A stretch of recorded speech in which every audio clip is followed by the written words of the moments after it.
Welcome to Voracious Podcast. We're back. Got my co-host Hershey Schaffner with 516 Ministries. That's what they tell me. Best church ever. Best church on Saturday night on Park Vista Boulevard, for sure. Yeah. 100%. I think Saturday night church is awesome. I love it. I mean, it's really nice. It is really nice. I mean, I guess it's kind of like biblical. Is it really? I mean, the Jews would, do. Yeah. I don't know. Well, I've heard, the Sabbath's, what is it, on Friday night to Saturday something? Yeah. So the Seventh-day Adventists, that's what, Sunday is their Sabbath. They don't do anything on Sunday. So they have service on Saturday. So are we Seventh-day Adventists now? I mean, no, because they're vegetarians. Are they really? Yeah. They're I'm the opposite of that. No, I know. So I'm just going to start. I don't really know how to start with this. Just something that, I don't know. I kind of feel like I was talking to the Lord about and just kind of get your thoughts, because I'm at a spot right now where I feel like,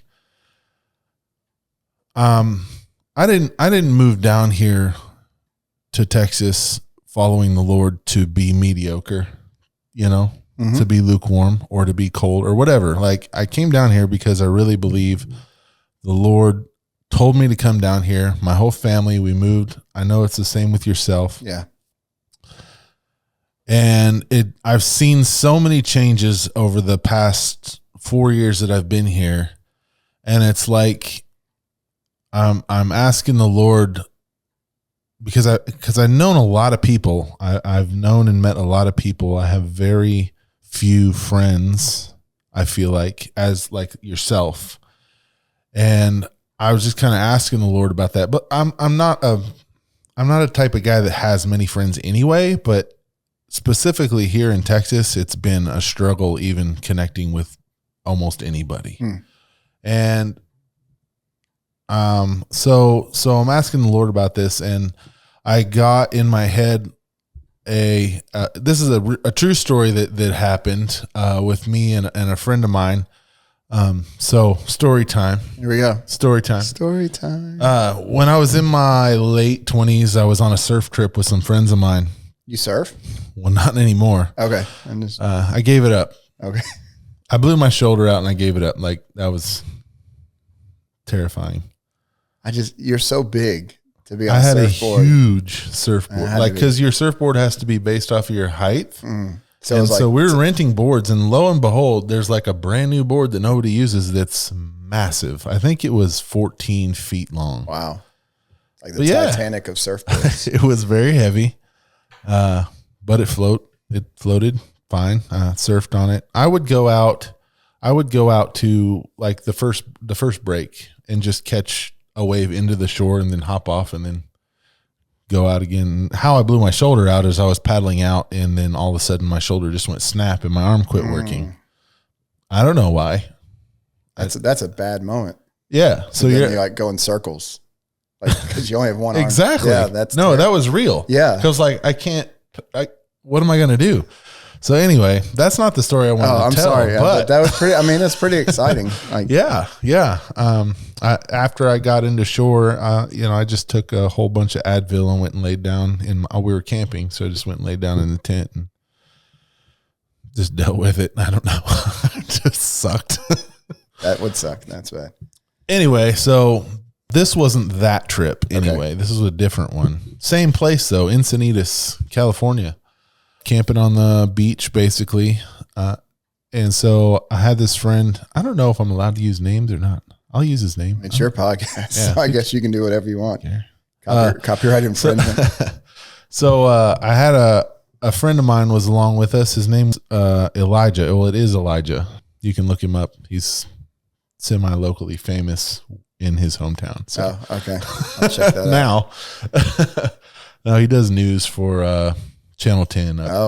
Look, see. Up in Wichita. So celebrity. Yeah. He's like my celebrity friend. There you go. But anyway, Elijah, he's quite a bit younger than me. So, I mean, I was probably 28, 29. He was probably 18, 19. Okay. If you look at the picture, this is how I'm seeing it. So for my purposes, for what we're talking about. So you got the beach, and everybody's on the beach. Everybody loves the beach, you know. You got the beach, and then so there's hundreds of people on the beach. You got out in the water, knee deep. You've got a few hundred people. You go out a little further where the surfers are, and you're down to maybe 50, Sure. maybe, Yeah. within eyesight. Yeah. And then on the second break, way out, you see about 5 to 10 Sure. guys out there just sitting on their boards waiting for the right wave. Mhm. The real surfers. Right. Yeah. I can't make it out there. Like I had not the conditioning to even think about it. And so basically how I think the ocean works on that first break, they're sitting real close to the drop off in the ocean. And so that first break comes in and makes a really big wave, and then they crash, and then the second break comes. And anyway, so my buddy Elijah, he says, I'm gonna go out there where they're at. I'm like, okay, well, good luck. Have fun doing that. And so I lost track of Elijah for, hours. I didn't know where the heck this dude was. But there's, I figure I can't really see the faces of the people. I figure maybe he's out there. He's one of them. Yeah, he's one of them. And a few hours, I was hanging out on the shore. I was taking a break because I am not athletic really in the slightest. I need a lot of breaks. That's fair. Huh? Literally a couple hours later, I see him coast into the shore, and he's just got this look on his face like, I don't know if he was going to cry, if he was mad or what. And so I was like, hey, well, like, what happened? What's going on? And he's like, I was going out to where the other surfers were, and I was having a hard time. We kept getting pushed back by the wave after wave, and I don't know how to navigate that. She's like, finally, I just put my head down and started paddling as hard as I could. And he said, so I just paddled and paddled and paddled. And he said, by the time I got done paddling where I thought I should be, I looked up and I couldn't see anybody. Oh, wow. That's scary. He said, I could barely see the shoreline. And then I could feel the ocean pulling me back. Oh, wow. And I was like, oh, dude, that's where you were for hours in the open ocean? He's like, yeah. So I just got back, and like he was rattled, man. Yeah. Like, cause I can't even imagine. Yeah, the that ocean's would just terrify me. That's terrifying. That would terrify me. And, but I had this thought, and it's like, it seems like the further and more determined I am to get close to the Lord, the further and more removed I am from where people are comfortable. That's fair. If that makes sense. Yeah. And so what I find and what I'm seeing is these giant churches, giant congregations, maybe not so giant. And you see people, they are flippant seemingly, and they hop around from church to church. And I feel like they're just looking for the best party. Yeah. Is that fair? Yeah. Yeah. And I don't mean everybody. I just mean in general, I'm looking and I'm seeing what's going on. Like, so I'm not going to name any church names in this episode because I can think of a lot. Yeah. Unlike the other episodes where we've named. We just name names. No. And the further I get out, the fewer people are in there. You have the parties on the beach, and that's okay. Let's call the party Christianity in general. Like people are there. It's the party. We got saved. Yay. Oh yeah. Yeah. But there's so much more to go after. I don't see a lot of people chasing after that. And I kind of look back to, so that to be said, I feel like I've paddled out a really long ways, and there's not very many people seeking the deep things of what God has for them, because it can be scary. It can be lonely. It can be treacherous. It can be stormy. Yeah. It takes effort too. It takes effort. Yeah. But the good thing is, Jesus can sleep in the storm, and he can wake up and just calm the storm and tell you to chill out and make everything okay. Yeah. So you got to keep your eyes fixed on him, of course. But, and then I see where, well, first, what's your thoughts on that? What do you think? I mean, I think it's true. I think, even in scripture, you look at it and you have a breakdown of followers back then. Mm-hmm. So you have the multitude who shows up, and like they came to see the show. They wanted to see the miracles. I mean, they some of them came because they had needs and they wanted to receive, but a lot of them, they came to watch.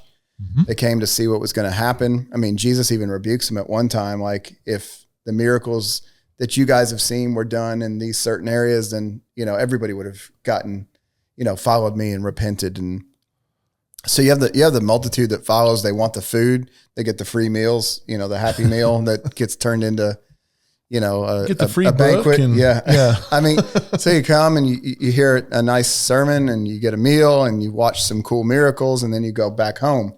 And then you got like the 70 that followed him, that they were the ones that he actually equipped to go out and do the works. So they cast out demons, healed the sick, did all those things, came back with those, even demons are subject to us. And so they're used by the Lord. And then you got the 12, which are the ones that he would pull aside and explain the depths of things to them, like what the parables actually meant. And then you have the 3, you got, Peter, James, and John, and he took them up to the Mount Transfiguration. Yeah. And so, like, what's always stood out to me about that story is they saw Jesus like nobody else in the group saw him. Right. Yeah. Like, I mean, they saw him become the Son of Man, Son of God, Son of Man. And like wanted to they're like, hey, we should build a temple here. Like, we need to like build an altar. This is big. And so there's this place. And then I've always seen where at the Last Supper, there's this moment where John, the beloved, lays his head against Jesus's chest. And, when everybody's like, is it me? Is it me? And it says that he laid his head. So there's this place of depth in him. Right. That I do think is kind of lonely. I mean, even in this moment where John had put his head upon Jesus' chest, Peter's been told he's going to deny him. Jesus is telling Peter, hey, this is what's going to happen to you when he comes back to him. And he's like, hey, one day they're going to take you where you don't want to go. You're going to be bound up. And then Peter's first response is, well, what about John? Yeah. Like, what's going to happen with him? And he's like, look, I got a plan for him. So there's like this calling away unto him. And in that there is a sense of division and pulling away. It's unfortunately, I think it's human. I don't think it's God's will. I think it's human nature. Yeah. Cause anybody can go out. Yeah. Well, there's nothing keeping you on the beach except you. Yeah. And to equate that to another like story. Well, in the Bible, if you read about when Moses freed the Israelites, God freed the Israelites. Moses is leading these people, and they get to the mountain. Yeah. And they don't want to interact with God. They say, you go. And he's literally the only one willing to go. Like the mountain is scary. It's on fire. And thunder and lightning. God's very, like, very frightening. Hey, people, like, I want to meet with you. I want to tell you my will. And they're all just like, we're fine here on the beach. Yeah. For better. Yeah. No, that was the other example that I was thinking of. It even says that, and Moses went and met with the Lord in the darkness. And like, I've kind of tried to study like what that meant, but it means darkness. Like some part of the Lord, you can meet with the Lord is still in the darkness. Yeah. Like I know the Lord is light, but he's still in the darkness, and it was darkness. And that's basically all I looked at the Hebrew and the Greek, and it's like, no, it's darkness. And I had one guy try to explain to me, well, it's probably, the mountain was on fire and there was smoke. And I was like, well, show me where it says it's smoke. Yeah. No, it's just darkness. Yeah. And I still can't wrap my head around what's going on there. But it's real, and Moses was literally the only one that would go out into that darkness and meet with the Lord and talk to him. Yeah. And I think, again, to your point, like God said, I want to meet with my people. Mm-hmm. And Moses says, hey, the Lord wants to meet with you guys. And they look up and they see this cloud and they see this, like the storm and the sound. And they're like, you know what? You go talk to him on our behalf. So again, I think from the garden, God's intention was to be intimate and have relationship with man. Yeah. And from the moment that man fell, human nature now becomes, I'm just going to stay here. Mm-hmm. And like, we'll stay at the foot of the mountain where we're close enough to kind of see it, but we're afraid to go up there. Yeah. And I think it is, when you talk about the darkness, there is a place where you have to come to, we would say in the New Testament, it's by faith, right? Right. And you've got to step into faith and go, this is terrifying. Because I guarantee you that Moses was terrified. Because, we make it into like these spiritual, like Bible stories or whatever, but you're walking up into the eye of a hurricane. Yep. Everything tumultuous. And he didn't really know like what was going to happen. No. Even to the point where like when he was, face to face with God, mm-hmm. I had one encounter with the Lord one time that shook me to my core. Yeah. And that was, we were in prayer and worship down in Florida, and a youth group I was working with. And during that time, man, the Lord came, and like, I know he was standing in front of me, and I felt fear. Like I was like, if I open my eyes, I will die. Yeah. And so I know that feeling in that moment. So I can only imagine what Moses is feeling.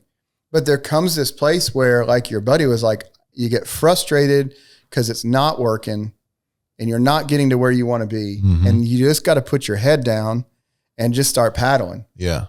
And just go. Mm-hmm. And I think like the Bible tells us the Lord is a rewarder of those who diligently seek him. Yeah. And so we have to make this choice on the journey. And the sad thing is, the reason you feel isolated, back to what your mm-hmm. question was, is, for most people, they don't want to go that far. Yeah. Or they don't realize the benefit of going that far. And in the Western church, it is convenient. Like you can show up to church, be in and out in an hour, not have to talk to anybody. Oh yeah. Yeah. And that's, again, like we've talked about on many of these podcasts, I don't think that's the way the Lord intended the church to look like. I'm not against that, because if they're getting born again and people are finding their way to a relationship with Christ, that's amazing. Yeah, I don't think there's anything wrong with the beach party in and of itself. Yeah. Honestly. But I would just say, be very careful, be wary of, if you're constantly seeing yourself surrounded by masses of people and flashy lights and smoke machines and that's how the Lord moves. Loud music, smoke. That is the ingredients for a party. Yeah. It is. And there's much more deeper places to go. If you really want it, it's out there. Yeah. And all you got to do is just start swimming out and seek the Lord. And it can be isolating. It can be scary, but I wouldn't trade it for anything. Yeah. But it's the call too, like Ezekiel, right? Yeah. So you got Ezekiel, and the water comes flowing out of the temple and mm-hmm. forms a river, and he goes in ankle deep. Mm-hmm. And then the Lord calls him. He says, I want you to come in deeper. So I went knee deep, and, yeah. And then I go waist deep. But the Lord's call was, I want you to go in so much that you're now in my hands. It's out of your control. Yeah. And when he did, that was when he saw everything that the Lord wanted to do. The trees where they're giving fruit and they're giving shade. There's so much to it. Even like where the water met from the river to the sea, that the fish were there, which is to me, it's all symbolism of people becoming born again, of what the church is supposed to look like. But you mm-hmm. don't really see it until you get past the knee deep, the ankle deep, the waist deep. Yeah. And I think a lot of that is focused on yourself as well, because you're very aware, like, okay, I'm knee deep, I'm ankle deep or whatever, and getting just past that and just being like, it don't matter. Yeah. Let's just go. Yeah. And I get, and I don't disagree with you on the beach party. Like at least you're going to get to heaven, I guess. I think it's the beginning. It is. It's the problem is when you stay there. Yeah. There was I don't know. I think it's a poem, but it's an old story I remember hearing, and there was a portrait that went to it. And the premise was that these people were out in the water, and the water was tumultuous, and they were drowning, and they swam, and they found an island one day, and they got to the island, and there were still thousands of people out in the water. And so some of them would go out in the water and pull people in. And they would reach out to them. And then what they started to do was they built a dock to go out farther into the water because then they could reach more people. Gotcha. And so they were doing that. Well, while they were doing that, as they were going inland to the island to find the wood, they realized, oh, this is really nice. There's like waterfalls and there's coconuts and so they started building houses in the middle of the island. And there was still a group out here. And then they began to build boats and they were going out there, but as they would come in for wood, some of them would stay in the island. And it was all an analogy for what the church looks like, that the mission of the church is to go into all the world and preach the gospel. Yeah. To rescue people from what we've been rescued from, but they became comfortable in this island setting. And they forgot that they're just yards away, people are drowning. Yeah. But I'm building myself a nice little hut. You're cozy. Happy, man, living your best life, island life. Right. And, got a little reggae playing and just chilling out. But that's what I think we have to come back to. And that's why the beach is dangerous is because we can lose sight that, man, there are people still drowning out in the ocean. Yeah. And somebody's got to build a boat. Somebody's got to get in the boat. Somebody's got to go out there. And if we're truly followers of Christ, we're all called to do that in some way, shape, or form. Yeah. And so I'm with you that we have to have this drive to get to that place. And I think that what the Lord does is he connects people who are willing to put their head down and just go. Well, good. I'm glad that worked out. It did. I had no idea where we were going. It was fun. Awesome. Thanks for tuning in this episode of Voracious. Be sure to like and subscribe if you've made it this far. Thank you very much. We'll catch you next time.